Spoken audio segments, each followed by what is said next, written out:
सेम नइखी गावत तने दिक्कत बा। आई रउआ सबके परिचय के मोहताज नइखी। यहाँ के नाम है अंजनी जी, अंजनी चौधरी फ्रॉम यूपी प्रतापगढ़। हम भुलाए छी बतिया। यहाँ के घर यूपी में प्रतापगढ़ है और बहुत ही अच्छा यहाँ के गायकी बा। हमने के बहुत ही प्यारा लगता है यहाँ के गायकी।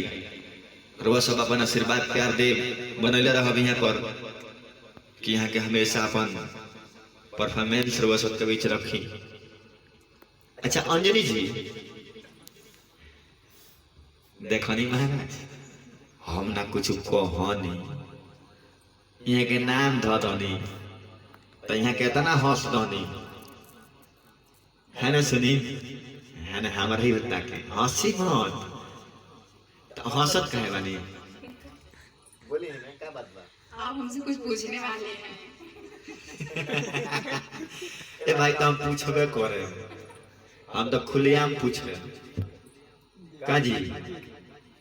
राउत भैया बैठल बानी वहाँ के सामने पूछे, वो तो सबसे पूछते हैं। हाँ तो वही तो हम पूछने वाले हैं आज। ये बताइए, कैमरा लगा लिया हुआ हो कहीं ना लौके। पहले सामने रही ना। हाँ ये बताइए, अरे वह सर पर काहे फुटल के निशान बा? बता दी। गिर गए थे गिर गए नहीं कहाँ से? छत से। छत पर से कुदर नहीं। नाम हरा और अंजनी तो हनुमान जी वाला काम रहुआ काहे करतनी? अरे अंजनी के तो लड़का हनुमान जी रहले, राउर लड़का लोग कूदी छत पर से, रहुआ काहे कूद गई नहीं? कहा तनी बेटा के कष्ट हमें सहलनी। अच्छा रुकी ना तनी पूछ ले दी हमरो के। बोली का कहतनी?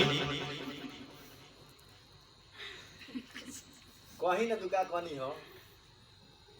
देखा ये महाराज कहीं हम सुन ली, सारा लोग सुने खातिर वो बात में टाही लगावले बा।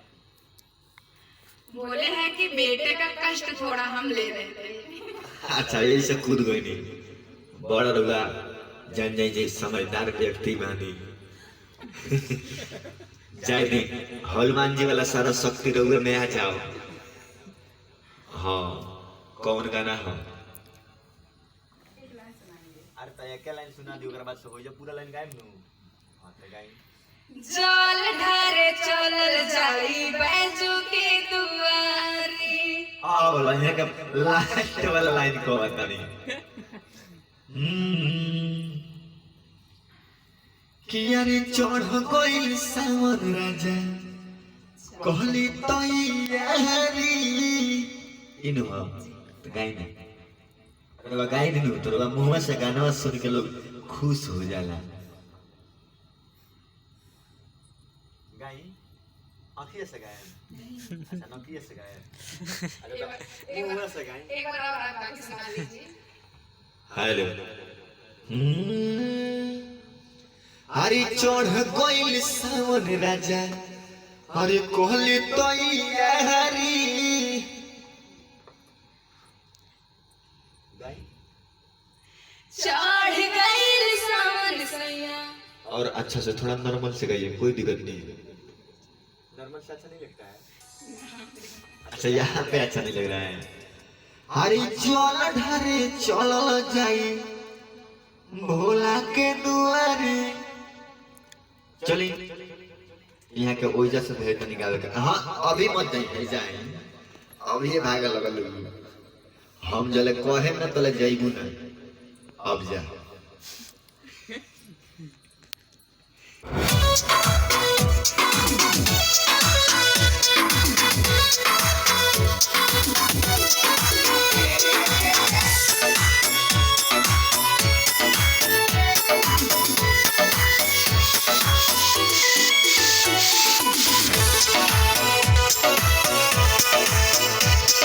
चढ़ गइल सावन राजा कहली तैयारी।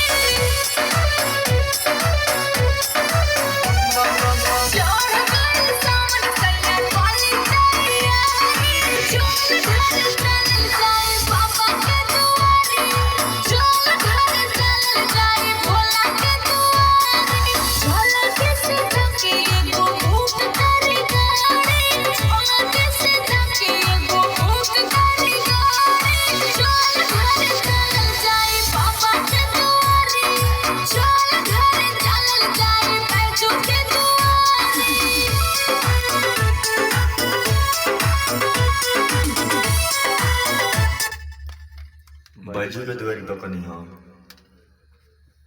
भागे ना माने कि शंभू के दुआरी ना कनी हो ना ताज मार हो जाइत वीडियो में आनंदल के पटीदार के नाम है शंभू। हंसी मत हंसम तो बवाल हो जाए। इससे बढ़िया शंभू के नाम मत धरे। हम नाम देखी धरत हम खाली बताओ तनी। सर बात सही कहतानी नाम बाटे शंभू बाटे ना चली आई तो देखल जाओ ठीक बा जी सर। आइए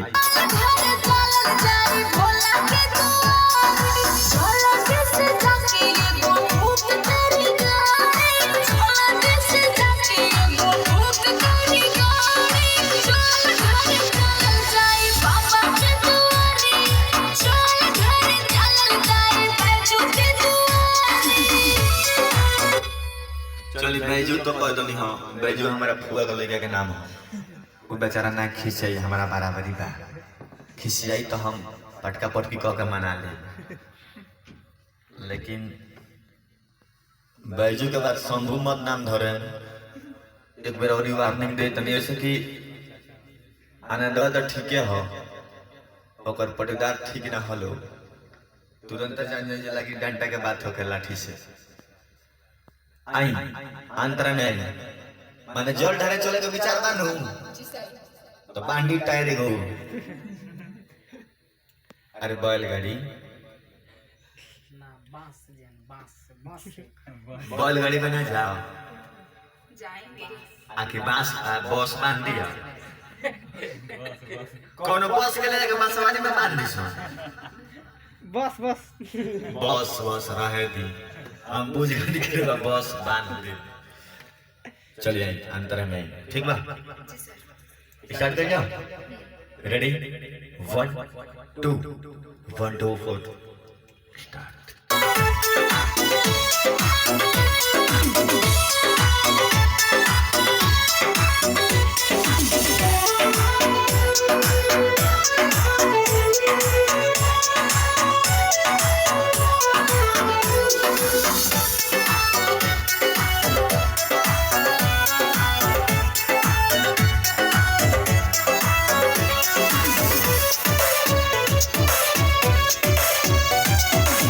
जब से चाहल बाटे सावन के महीना लिखा नहीं लगा तावे अब भोला भोले बाबा से बसेला करा उन्हीं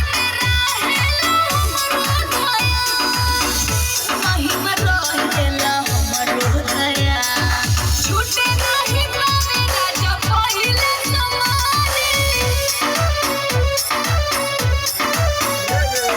छूटे नहीं पावे राजा पहिले समारी चल घर चल जाई बाबा के दुआरी चल घर चल जाई बैजू के दुआरी। हेलो हेलो माने मनबू ना जल ढरबे करबू बिल्कुल। तो जल ढार लो ये टेंगरा के मौसी हो जल ढार लो कि पेन गिरुआ रंग साड़ी चलो बैजू दुआरी आई अपना केसिया के धीरे धीरे झाड़ लो जल ढार लो ठीक ना जी सर। चलिए तब जल ढराओ। चलिए दूसरा अंतर में और बेहतरीन तरीका से गाई है जी सर। ठीक बा। हमारा तो बुझाता रहुआ गौरा खानी लागत नहीं रौरा गौरा लेखन लागत नहीं ऐसे कि ओइसा रहुआ खाली तन मुने है ना मुड़िया पर जट्टा बांधल रहती ना। आई चली बोलबम कहते चले के आगे बढ़े के आई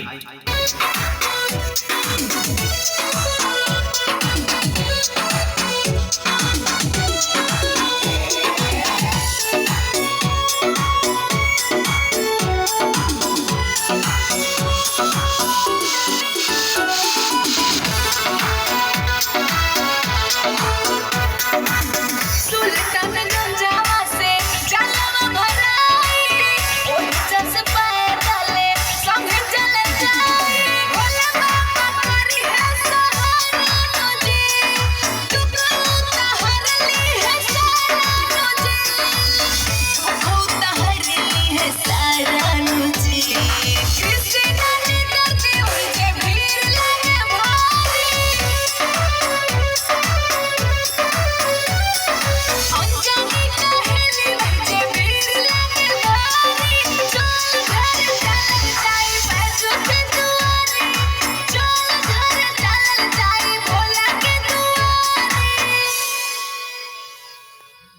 एगो काम करी आई यही बार हम चल के बांध दे तनी टम टम टमी का घोड़ा वाला टम टम टम टम करते चली पालकी सवारी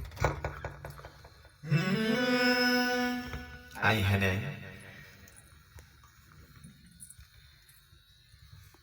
कियारी कोमर में रुमाल खुश के अच्छा ठीक है खोल के हरी चलत रुझान हम जान तनी फेंक देबू तू ऐसे कि कमेंट कोइले गरी बाउरे वाला लड़की सन पर जी मान ली हमनी जैसा लड़का हुई तो कमेंट करबे करी हमनी के छुछुनर थोड़ो ऐसा ना करब सन हमनी के निमान का ना कहाई सन कबो कमेंट करब सन बढ़िया से बढ़िया ना जी है तो ना लोग बैठल बा मजाल बा केहू कुछ कह दे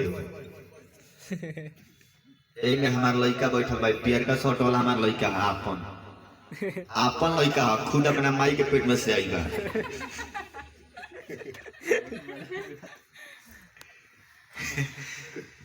लड़का है तो बाप के सामने तन लजाइबे न करी जी खैर वो तो अपना बात के बात बा अकेले मना लजला अकेले में कह दी पापा कही ना तो मौसा कही पापा तो हमेशा कहला ई जे आनंद प्रेमी के मौसा कहला रगा मत हंसी ना तो रघु पर नता लगा दी मौसी के आई ये बताई गाना गा के कैसा लगल हो अच्छा लगा है। ठीक लगल हो और ई गाना कितना गइबू और ई कितना गाना गइबू बहुत सारा गाएंगे। अच्छा अपना भाषा में कुछ बोलत नहीं बोलबू बोल दी अपना भाषा में कुछ बोलो माने अपना भाषा में बोले में लजत करू नहीं हमरा केल कोई दे भोजपुरी में 10 आदमी गरियावे के बा तो हम माने जी एक नंबर स्थान मिल जाए अवार्ड देवे के पड़ी हमरा पुरस्कार लेवे के पड़ जाई कुछ कहा है अपने भाषा में अवधी भाषा में बोल लो कौन भाषा बोलेलू तू कैसे बोलते हैं? चलिए ठीक है अरे मुंह से बोले के बा सर के बोले के बाद खाने के बाद माने हमारा के तू अपना भाषा में कुछ कह अच्छा क्या कर रहे हैं खाना नहीं सर आप नहीं बोलिए। खाए कि नहीं अपने भाषा में बोलिएगा खाना खाने की बात नहीं कीजिएगा खाना मैं खाया हूँ ऑलरेडी 2 भी एक बार लोगों से भी बोलिए अपने भाषा में कुछ गाना होने के बारे में बोलिए ना क्या लजाइए मत बोलिए बोलिए इसमें क्या दिक्कत है अपना भाषा बोलने में क्या दिक्कत है बोलो चलिए ठीक है ना अरे बोलना रे बोलिए मैं ले जाए से मैं क्या बात है बोलिए इन्ना बोली है जाए दे वहाँ से बोला भैया रो वहाँ से बोलो तो बोलिए दे मुँह के हम यहाँ से बोलवा के चाहता नहीं तो यहाँ के बोलते नहीं कि बोली ना आपसे खाना चलिए कुछ भी पूछिए मेरे से ठीक है अपने भाषा में पूछिए ठीक है भैया खाना ना खा भैया अच्छा ई भाषा है ई भाषा बनारस तक ले आवेगा खा भैया ठीक ना हाँ तारे बदे हुआ आइल हम बड़े